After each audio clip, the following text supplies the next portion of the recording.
देखिए, आज की डेट में होम बायर्स किराए पे पहले किराया दे रहे हैं, बैंक से लोन ले लिया, ईएमआई जा रही है और मकान उनका मिल नहीं रहा है। एक बिल्डर का केस है, 2012 की बुकिंग है, 2025 चल रहा है। मैं सुप्रीम कोर्ट में उनका मुकदमा लड़ रहा हूँ। सुपरटेक के नाम, सुपरटेक जो किया था, प्रोजेक्ट लॉन्च किया नोएडा में। सोचिए 13 साल बीत चुके हैं, वो बायर्स परेशान हो गए। उसमें एक लेडी है, उसके हस्बैंड खत्म हो गए कोरोना के टाइम में।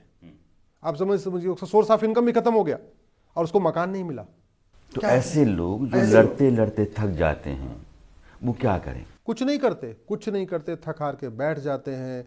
अब तो इस सिस्टम से, सड़े हुए सिस्टम के कारण लोग आत्महत्या कर रहे हैं। तारीख पे तारीख से परेशान होकर लोग आत्महत्या कर रहे हैं। पहले लोग सूदखोरों से परेशान होकर आत्महत्या करते थे, बाकी लोगों से परेशान होकर आत्महत्या करते थे। आज की डेट में सड़े हुए सिस्टम से परेशान होकर लोग आत्महत्या कर रहे हैं। लोग लेखपाल पटवारी के भ्रष्टाचार कांड आत्महत्या कर रहे हैं। लोग थानेदार हवलदार के भ्रष्टाचार कांड आत्महत्या कर रहे हैं। लोग तहसीलदार के भ्रष्टाचार कांड आत्महत्या कर रहे हैं। लोग तारीख पे तारीख के कांड आत्महत्या कर रहे हैं। मैं आपको एक एग्जाम्पल लेटेस्ट बताता हूँ, जौनपुर का। 1985 में, अब से 40 साल पहले, एक ज़मीन का विवाद शुरू हुआ था।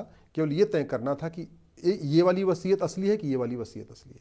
हमारे पास नार्को पॉलीग्राफ ब्रेन मैपिंग कानून होता और झूठा कागज बनवाना जघन्य अपराध होता। तो पहली बात तो फर्जी कागज बनता नहीं, फर्जी वसीयत ही नहीं बनती। लेकिन चूंकि फर्जी वसीयत बनवाना कोई सीरियस क्राइम नहीं है तो उसे बना लिया। और अगर झूठ पकड़ने के लिए नार्को पॉलीग्राफ ब्रेन मैपिंग कानून होता तो 2 दिन 3 दिन में पता चल गया होता कि किसकी वाली वसीयत असली है, किसकी वाली वसीयत नकली है।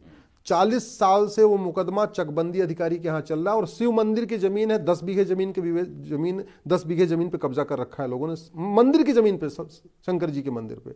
उसके 1950 के बाद यूपी में 20 मुख्यमंत्री बदल गए, 20 से ज्यादा राज्यपाल बदल चुके हैं, लेकिन वो मुकदमा अभी भी चकबंदी अधिकारी के यहाँ। चकबंदी अधिकारी सबसे नीचे का लेवल होता है।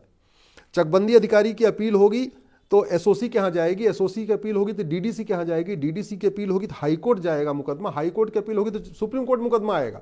सबसे नीचे लेवल पे 40 साल से चल रहा है और अभी तक नहीं तय पाया कि ये वाली वसीयत असली है या ये वाली वसीयत नकली। जानते हैं क्यों?